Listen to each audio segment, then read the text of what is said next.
सिजनको फल ऐँसुलु पाकेको छ है साथीहरु। अन्त सबै डढेलोले खायो।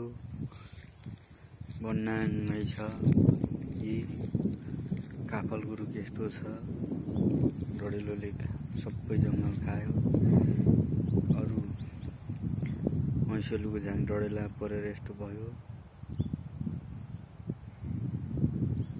यस्तो छ डढेलोबाट बचेको एक झाङ ऐँसुलुको बोट यस्तो छ, पाकेको छ।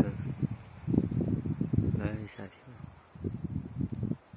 सबै ठाउँमा होला नि त, सबैले थाहा छ होला हैन। विदेशमा हुनेलाई विशेष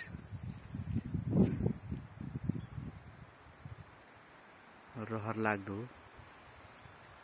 ऐँसुलु खाएको याद आउँदो हो, याद दिलाउँदो हो आफू जन्मेको ठाउँमा भएको प्राकृतिक फल,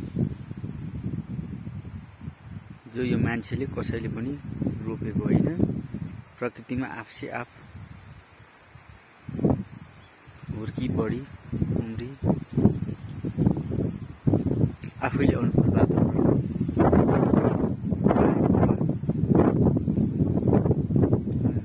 ऐँसुलु